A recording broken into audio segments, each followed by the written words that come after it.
יש החוף, בגזרה המערבית. כן. יכול להיות. ואתה מזהה אותי פה משם? לא. האמת שגם אני לא. גם אני לא מזהה את עצמי.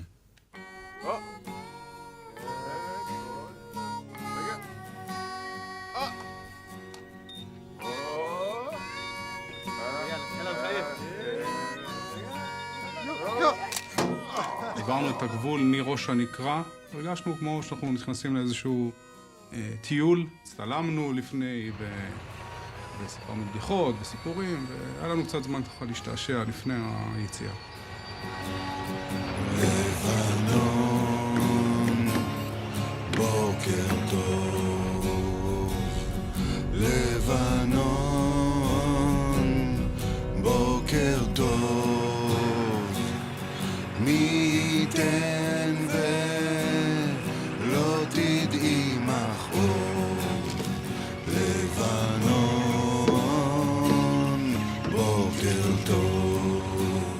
נסענו, הנוף היה מקסים, עצים מסביב, בתים פה ושם, אבל ממש נוף ציורי כזה נחמד, פסטורלי. הנסיעה הייתה נסיעה איטית, אני הייתי בחוץ יחד עם מפקד, עם ראש בחוץ, כמובן נהנה מהנוף.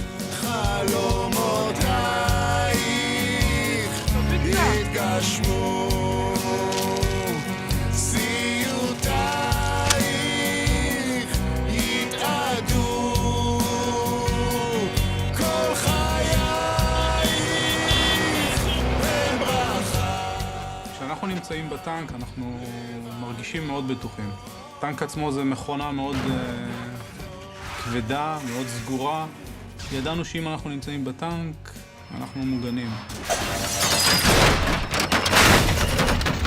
הנקרא